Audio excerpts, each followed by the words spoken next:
Lockup season 2 में गोविंदा आए सुनीता ओहोजा से मिलने। जी हाँ गाइस, अब आप लोग को बता दें कि सुनीता ओहोजा के भी उड़ गए होश गोविंदा को देखकर। हालांकि गोविंदा को लेकर सुनीता ओहोजा ने बहुत सारी चीज़ें बोली थी कि गोविंदा कहीं ना कहीं अफेयर में है, और उन्होंने ये इनडायरेक्टली बोला था कि एक हीरो की पत्नी होना बहुत कठिन है। कितने सारे हीरो जो है अफेयर में होते हैं, और हीरो लोगों का तो यही काम ही होता है। और तुम लोग पूछो कि हम लोग कैसे जो है इन सारी चीज़ों को बर्दाश्त कर पा रहे हैं। और आपको बता दें कि यहाँ पे सुनीता ओहोजा की इन चीज़ों को सुनने के बाद शिल्पा शिंदे ने भी सुनीता से गोविंदा के अफेयर के बारे में बातचीत करने की कोशिश की, जहाँ पे सुनीता ने ये साफ तौर पे कहा कि मेरा पति है, 10 जगह मुंह मारेगा तो भी मेरे को कोई प्रॉब्लम नहीं है, तू कौन होती है बोलने वाली।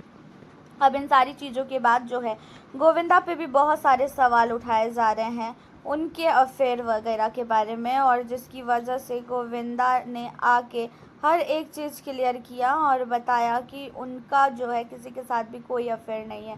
सुनीता ओझा बाहर तो हम लोगों को बहुत ही नॉर्मल दिखती हैं, लेकिन जिस तरीके से उनको ये सारी चीज़ें झेलना पड़ रहा है, अब हम लोगों ने सुनीता ओझा का पहली बार ऐसा रूप देखा है जो वो इतनी शांत है। हर बार मीडिया के सामने वो काफ़ी ज़्यादा बोलती हुई नज़र आई, लेकिन जैसे लॉकअप में इतने सारे कंटेस्टेंट हैं, सबके साथ सुनीता की बहुत अच्छी तरीके से बनती है, और सबके साथ जो है वो बहुत प्यार से बातचीत भी करती हैं।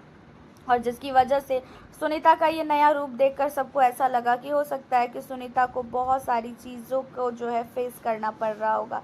और सुनीता ओझा ने ये तक कहा था कि वो अपने बच्चों के लिए ही जी रही हैं, उनके बच्चे ना होते तो वो कब का मर जाती। तो इन सारी चीज़ों से जो है बहुत सारा इफ़ेक्ट पड़ा है फैंस को, और फैंस जो है सुनीता ओझा को पहले से और भी ज़्यादा प्यार करने लगे हैं। यहाँ पे गोविंदा ने आके सुनीता के सामने हाथ जोड़ते हुए कहा कि भाई मेरा किसी के साथ कोई अफेयर नहीं है, और जो तू सोच रही है वो तेरी गलतफहमी है। हाँ, मुझसे बहुत लोग मिलने आते हैं, इसी वजह से मैं दूसरे घर में रहता हूँ, लेकिन उस घर की चाबी तुम्हारे पास भी है, तुम चाहो तो कभी भी आ सकती हो। तो देखा जाए तो सुनीता ओझा को जो है यहाँ पे गोविंदा ने पूरी तरीके से क्लियर किया कि उनका किसी के साथ भी कोई भी अफेयर नहीं चल रहा है, और जो ये माना जा रहा है कि अफेयर वगैरह है, ये सारी चीज़ें झूठी है। तो आप लोगों का क्या कहना है सुनीता ओझा के इस सारी चीज़ों पे, एंड गोविंदा पे अपनी राय हमें ज़रूर बताएं। मिलती हूँ नेक्स्ट वीडियो में।